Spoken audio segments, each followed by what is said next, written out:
はい、皆さんこんにちは。ඉතින් අද මම අරන් ඇවිත් තියෙන්නේ කොසෝ අදෝ කියන ලෙසන් එකට අදාළ දෙවැනි කොටස. මම කලින් වීඩියෝ එකකින් කතා කරා කොසෝ ආදෝ මොනවද මේ කොසෝ ආදෝ කියන නාමපද කියලා. ඉතින් අද මම ඇවිත් ඉන්නේ ඒකේ දෙවැනි වීඩියෝ එකට. අද කතා කරන්න යන්නේ ප්‍රාණවාචී නාමපද සහ අප්‍රාණවාචී නාමපද හඳුන්වන්න අපි පාවිච්චි කරන නාමපද වර්ග ගැන. ඉතින් මෙතනදී නාමපද එහෙමත් නැත්නම් වචන හතරක් තියෙනවා. පළවෙනි එක තමයි කොනෝ. කොනෝ. කොනෝ කියන්නේ මේ කියන තේරුම. සෝනෝ. සෝනෝ. සොනෝ කියනවා ඔය කියන තේරුම. ආනෝ. ආනෝ. අනෝ කියන්නේ අර. දොනෝ. දෝනෝ. දොනෝ කියන්නේ මොන කියන ප්‍රශ්නවාචී පදය. ඉතින් මේ කොනෝ සොනෝ අනෝ දොනෝ කියන වචන වලට පස්සේ අපි අනිවාර්යයෙන්ම මොකක් හරි මේෂි එකක් නවුන් එකක් දාන්න ඕන. ඒක තමයි මම මෙතන පල්ලෙහායින් ඔයාලට විශේෂ කරලා දාලා තියෙන්නේ. කොනෝ සොනෝ අනෝ දොනෝ කියන ඒවත් එක්ක ඊට පස්සේ ඒ වචන වලට පිටිපස්සෙන් මොකක් හරි නවුන් එකක් එන්න ඕන කියලා. මොකද අපි සිංහලෙන් උනත් කතා කරද්දී මේ පොත ඔය පැන්සල ඒ වගේ මේ ඔය අර කියන ඒවාට පස්සේ මොකක් හරි නවුන් එකක් පාවිච්චි කරනවා. ඉතින් ජපන් වලත් ඒ වගේම තමයි කොනෝ සොනෝ අනෝ දොනෝ කියන වචන වලට පස්සේ මොකක් හරි මේෂි එකක් නවුන් එකක් පාවිච්චි කරනවා. බලන්න මම මෙතන උදාහරණ කීපයක් දීලා තියෙනවා. ඉචිබන් පළවෙනි එක කොනෝහොන්. කොනෝහොන් මේ පොත. නිබන් දෙවෙනි එක අනෝහිතෝ. අනෝහිතෝ අර පුද්ගලයා. සම්බා තුන්වෙනි එක සොනෝ කබන්. සොනෝ කබන් ඔය බෑග් එක. යොම්බන් හතරවෙනි එක දොනෝ සෙන්සේ. දොනෝ සෙන්සේ මොන ගුරුවරයාද. ඉතින් අපි ඊළඟට බලමු කොහොමද මේ කොනෝ සොනෝ අනෝ දොනෝ කියන වචන පාවිච්චි කරලා අපි සාමාන්‍ය වාක්‍ය හදාගන්න කියලා. ජා ඉචිබන් පළවෙනි එක කොනෝ කබන් වා වතාෂි no දෙස්. කොනෝ කබන් වා වතාෂි no දෙස්. කොනෝ කබන් මේ බෑග් එක වා කියන්නේ නිපාත පදය. වතාෂි no වතාෂි කියන්නේ මම නෝ කියන්නේ අයිතිය හඟවන නිපාත පදය. වතාෂි no කියන්නේ මගේ. එතකොට කොනෝ කබන් වා වතාෂි no දෙස්. මේ බෑග් එක මගේ වේ නැත්නම් මගේ. නිබන් දෙවැනි එක අනෝ සෙන්සේ වා යමදා සෙන්සේ දෙස් කා. අනෝ සෙන්සේ වා යමදා සෙන්සේ දෙස් කා අර ගුරුතුමා යමදා ගුරුතුමාද. සම්බා තුන්වෙනි එක සොනෝ කබන් වා ඉමෝතෝ no දෙස්. සොනෝ කබන් වා ඉමෝතෝ no දෙස්. ඔය බෑග් එක නංගිගේ වේ. ඉතින් කොනෝ සොනෝ අනෝ දොනෝ කියන වචන වාක්‍යයේ මුලට පාවිච්චි කරලා අපිට වාක්‍ය හදාගන්න පුළුවන්. ඊළඟට ප්‍රශ්නේ තමයි දොනෝ. දොනෝ කියන්නේ ප්‍රශ්නාර්ථ පදේ. කොහොමද අපි මේ ප්‍රශ්නාර්ථ පදේ වාක්‍යයක පාවිච්චි කරන්නේ? ඉතින් මම කලින් වීඩියෝ එකෙත් ඔයාලත් එක්ක කතා කරා ප්‍රශ්නාර්ථ පදය අපිට කොටස් දෙකකට හදාගන්න පුළුවන්. ඒ කියන්නේ පළවෙනි විදිය තමයි නවුන් එක මුලට දාලා වානිපාතයත් එක්ක දොනෝ නවුන් දෙස්කා කියලා ප්‍රශ්නේ හදන්න පුළුවන්. එහෙමත් නැත්නම් දොනෝ නවුන් දොනෝ කියන එක වාක්‍යයේ මුලට දාලත් අපිට ප්‍රශ්නාර්ථය හදන්න පුළුවන්. හැබැයි දොනෝ කියන එක වාක්‍යයේ මුලට එනවා නම් අපි වානිපාතය පාවිච්චි කරන්නේ නැහැ. අපි පාවිච්චි කරන්නේ ගා කියන නිපාතය. දොනෝ නවුන් ගා නවුන් දෙස්කා. අපි උදාහරණ කීපයක් බලමු. ඉචිබන් පළවෙනි එක වතාෂි no කබන් වා දොනෝ කබන් දෙස්කා. ජා සුමිමාසෙන් නේ. අනතා no කබන් වා දොනෝ කබන් දෙස්කා. අනතා අනතා කියන්නේ ඔයා. අනතා no කියන්නේ අයිතියක් ඔයාගේ. කබන් වා බෑග් එක දොනෝ කබන් දෙස්කා මොන බෑග් එකද. අනතනු කබන් වා දුනු කබන් දෙස්කා. ඔයාගේ බෑග් එක මොන බෑග් එකද? එතකොට මෙතනදී නවුන් එක තමයි වාක්‍යයේ මුලට ඇවිත් තියෙන්නේ. ජානිබන් දෙවැනි එක. දොනෝ කසාගා සෙන්සේනෝ කසා දෙස්කා. දොනෝ කසාගා සෙන්සේනෝ කසා දෙස්කා. මොන කුඩයද ගුරුතුමාගේ කුඩය? එතකොට මෙතන ප්‍රශ්නාර්ථය තමයි වාක්‍ය මුලට ඇවිත් තියෙන්නේ දොනෝ. ඒ නිසා අපි වානිපාතේ පාවිච්චි කරන්නේ නැහැ. ගානිපාතේ තමයි පාවිච්චි කරන්නේ. දොනෝ කසාගා සෙන්සේනෝ කසා දෙස්කා. මොන කුඩයද ගුරුතුමාගේ කුඩය? සම්බා තුන්වෙනි එක. සෙන්සේනෝ ජිෂෝ වා දොනෝ ජිෂෝ දෙස්කා. සෙන්සේනෝ ජිෂෝ වා දොනෝ ජිෂෝ දෙස්කා. ගුරුතුමාගේ ශබ්දකෝෂය මොන ශබ්දකෝෂයද? ගුරුතුමාගේ ශබ්දකෝෂය මොන ශබ්දකෝෂයද? එතකොට අපිට දොනෝ කියන එක වාක්‍යයක මුලට වගේම වාක්‍යයක අගටත් පාවිච්චි කරන්න පුළුවන්.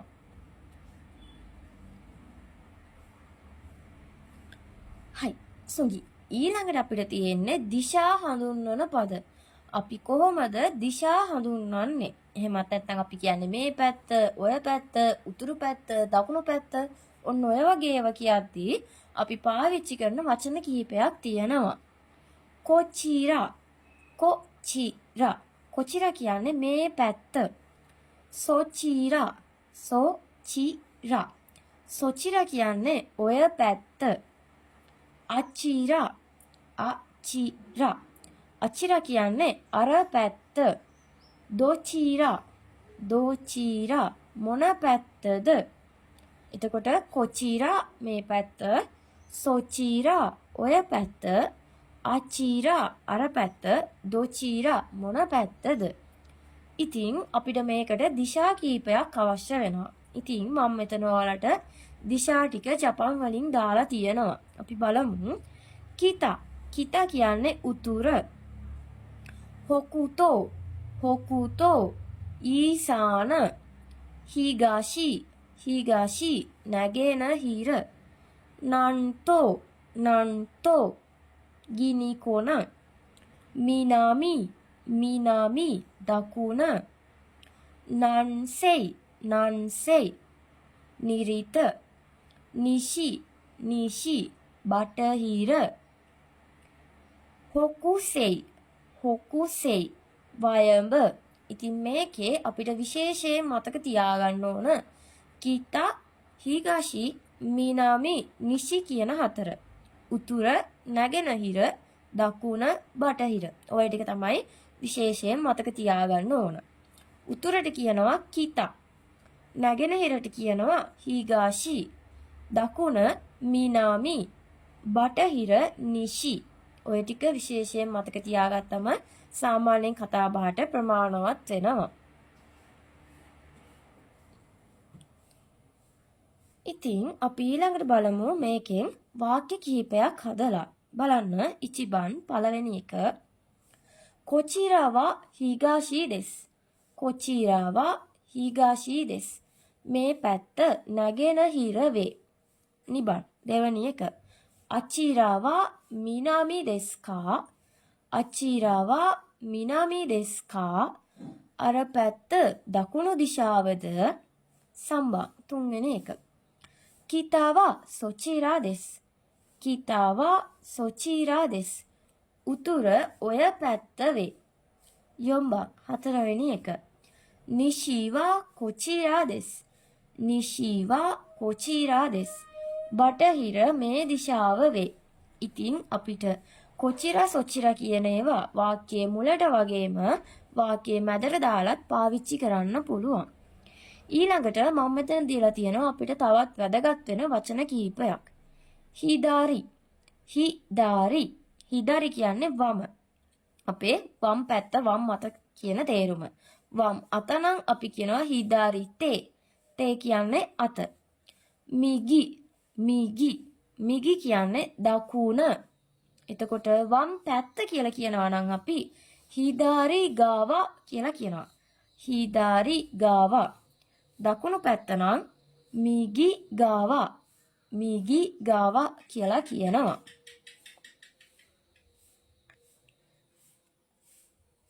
ඊළඟට බලන්න දොචිරා කියන එක පාවිච්චි කරන විදිය.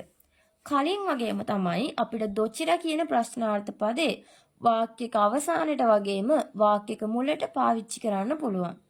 ඉචිබන් පළවෙනි එක හොකුතෝ වා දොචිරා දෙසු කා.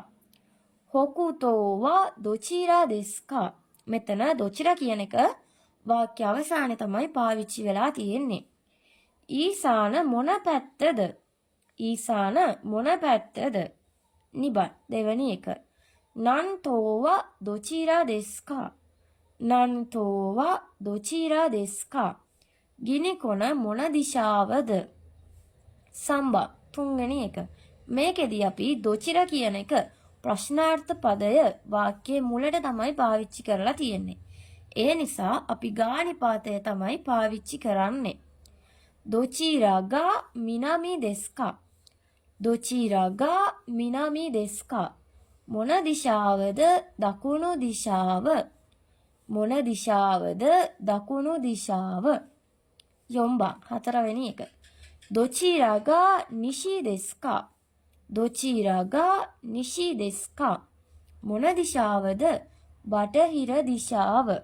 ඉතින් අපිට ප්‍රශ්න පදය වාක්‍යයක අගට වගේම වාක්‍යයක මුලට දාලා පාවිච්චි කරන්න පුළුවන්. ඊළඟට මම යන්නේ තවත් වැදගත් වෙන නාමපද කීපයක් ගැන කතා කරන්න. අපි කියනවානේ මට මේ වගේ ගෙයක් හදන්න ඕන. මට අර වගේ වාහනයක් ගන්න ඕන. වගේ කියලා අපි කතා කරනවානේ. මෙන්න මේ වගේ කියන එකට අදාළ නාමපද කීපයක් ගැන තමයි මම කතා කරන්න යන්නේ. පළවෙනි එක කොන්න. කොන්න. එහෙමත් නැත්නම් කොනෝයෝන. කොනෝයෝන. මේ දෙකේම තේරුම මේ වගේ කියන එක. සොන්න.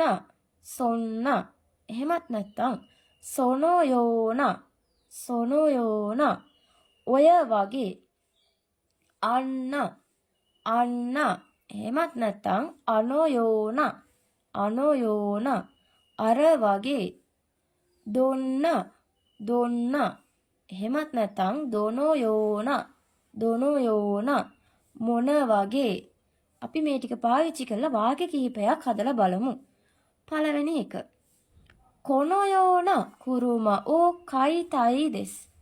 කොනෝයෝන කුරුමා ඕ කයිතයි දෙස්. කොනෝයෝන මේ වගේ කුරුමා. කුරුමා කියනවා කාර් එක.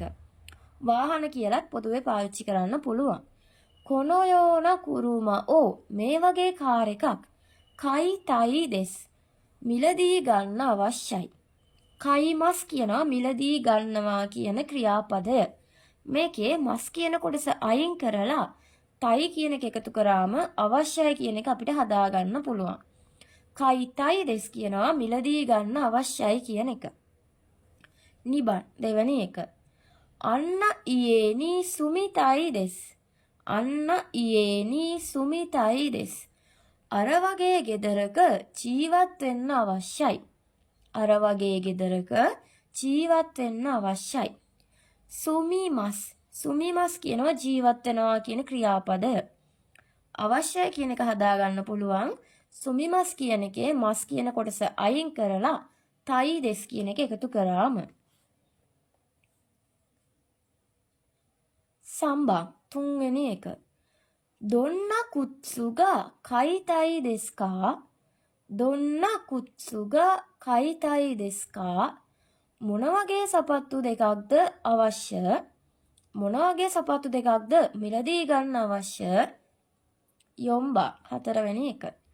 යමදා සෙන්සේවා දොන්න සෙන්සේ දෙසු කා. යමදා සෙන්සේවා දොන්න සෙන්සේ දෙසු කා. යමදා ගුරුතුමා මොන වගේ ගුරුවරයෙක්ද? ඉතින් අද වීඩියෝ එකෙන් මම කතා කරේ ප්‍රාණවාචී සහ අප්‍රාණවාචී නාමපද කොහොමද අපි කතා කරන්නේ. මම කිව්වා කොනෝ, සොනෝ, අනෝ, දොනෝ කියන වචන අපිට පාවිච්චි කරන්න පුළුවන් කියලා. ඊළඟට වගේ කියන තේරුම අපි කොහොමද ජපන් වලින් කියන්නේ? අපි ඉගෙන ගත්තා කොන්න නැත්නම් කොනොයෝන මේ වගේ. සොන්න සොනොයෝන ඔය වගේ. අන්න අනොයෝන අර වගේ. දොන්න දොනොයෝන මොන වගේ.